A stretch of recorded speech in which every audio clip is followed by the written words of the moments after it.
Welcome back, guys, to Steven's DIY Auto Repair. All right, guys, and we are back. And we're in this 2001 Lexus RX 300. We got 247,883 miles on the clock. So we've had a couple issues with this, guys. We just had a mill light come on for the rear lights. It turned out to be a brake light. And we also have now an intermittent check engine light that keeps popping up with the trouble code 1349 P1349, which is a variable valve timing for bank 1. So we have reason to believe that our bank 1 VVT solenoid is malfunctioning. So like I said, guys, it's an intermittent problem.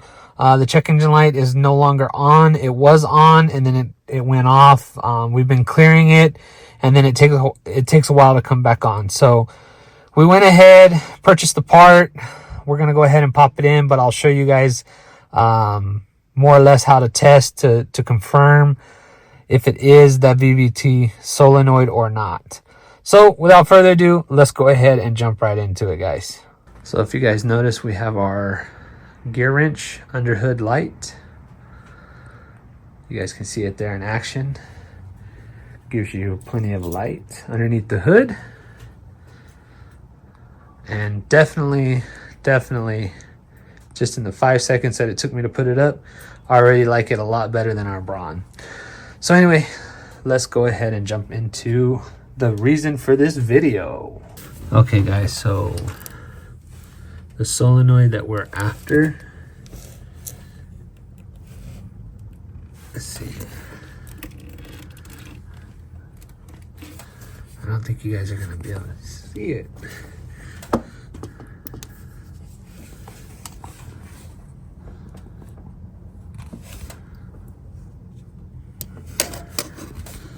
So the solenoid that we're after is going to be back there. Let's see if I can point to it. It's going to be back there. There is the fastener there. So that's going to be the 1349 trouble code that we're receiving on bank 1. Your other one that's on bank 2 is going to be right here. But we're going to be after that one. We're probably going to end up replacing both of them. It's a 2001 Lexus. Pretty sure it's going to need it. If not now, at least down in the near future. It's our vehicle. It's an older car, so parts are bound to go bad. But we're going to go ahead and go after that one over there on bank 1. So hopefully you guys can see that. So here's bank 2. Bank 1 is down there. So let's go ahead and pull that out. So we went ahead and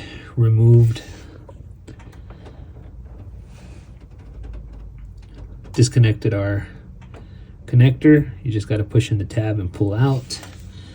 And then our one fastener here is going to be a 10 millimeter.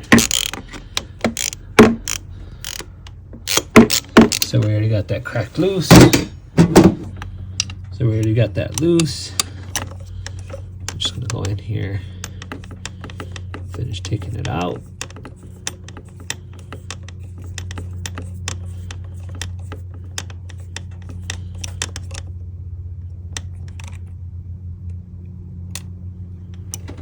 And I knew that was gonna happen. So we'll fish it out and then we'll bring you right back. Okay guys, so we retrieved our fastener. So now we're gonna get in here and attempt to remove it. It just pops right up. But now the fun part is fishing it out. And we're probably gonna have to use both hands, so. Oh, there we go. If I don't drop it. There we go. There it is, guys.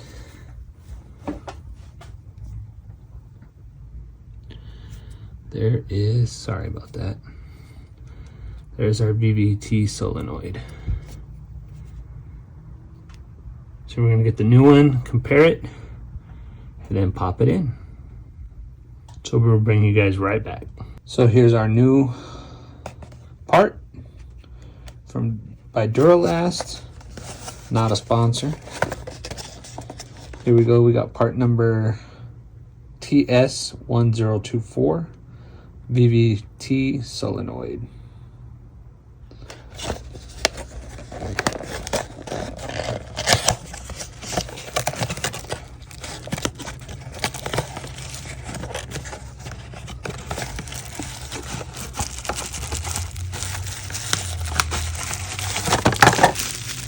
There we go. Here is our new one. We'll take it out and compare. All right, guys, so here's our old one, and then here is our new one.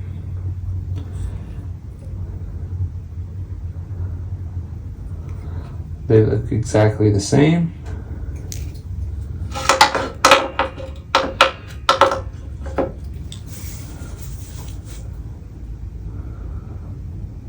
As you can see there. So we're gonna go ahead and pop this in, and we'll bring you guys right back.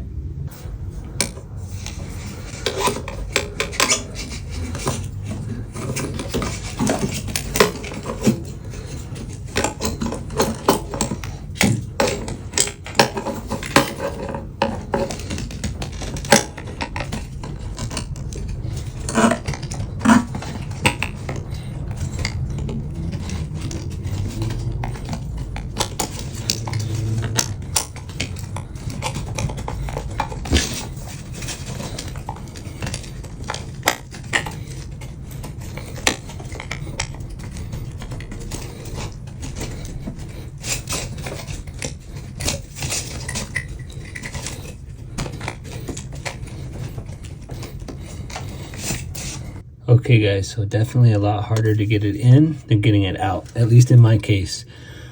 So what I suggest is lube it up a little bit with some oil. Lube it up with some oil, and then when you get it started in the hole, the best way I found was to turn it and push slightly down at the same time, and it would fall right into place. So you don't want to force it in, you don't want to push too hard, and you don't want to force it in, because then you're going to just mess it all up. Also, bank 1 and bank 2 are not interchangeable, so you do have to get the specific one. Make sure it is the right one for bank 1 as opposed to bank 2. So we're going to go ahead and get the fastener back in, and then we'll bring you guys right back.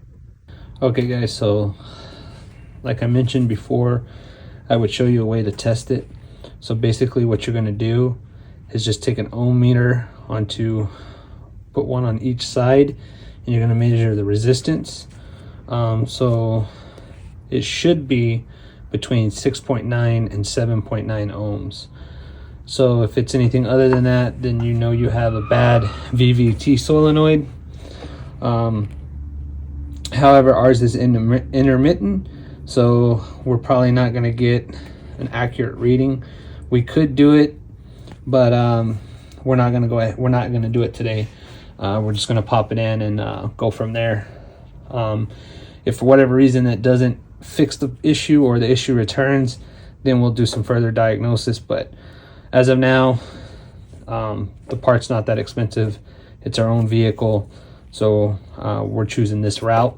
If it was a customer's vehicle, I might recommend the same, or attempt to test it to see if it's gonna fail.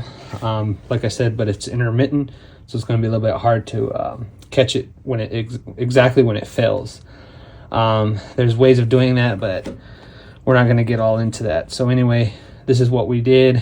Like I said, you could take an ohm meter, take the resistance, should be 6.9 to 7.9 ohms. I'll go ahead and put it up there somewhere so you guys could check it out.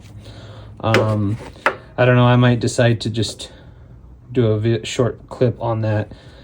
before I post the video, and I'll just throw it in here if I do. But anyway, guys, that is how you replace your VVT solenoid and kind of the issue that we're having.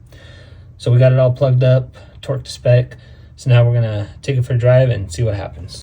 So we drove around a block a few times, put on about 4 miles. However, I do feel like we're gonna have to go onto the highway and do some get on the freeway and do some highway speeds, get it around 60-70 miles an hour, and put a couple miles on it like that to fully know if it's gonna come back or not.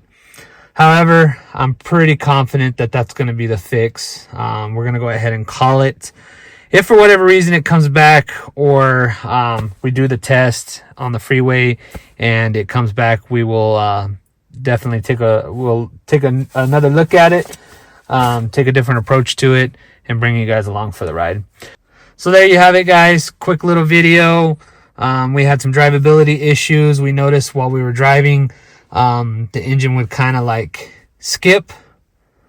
You'd be going along and then it'd do a jolt and drop down in RPMs and stuff like that, and the check engine light would immediately illuminate.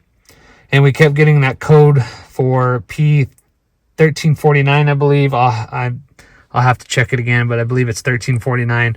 I'll put it up here so you guys can check it out. But we kept getting that code. We'd clear it just to see how long it would take. Sometimes it would take a day or two, and then it would pop back up, and then it started popping up a little bit more frequently. So definitely some intermittent issues that was more than likely just going to be permanent. So we went ahead and took care of it now.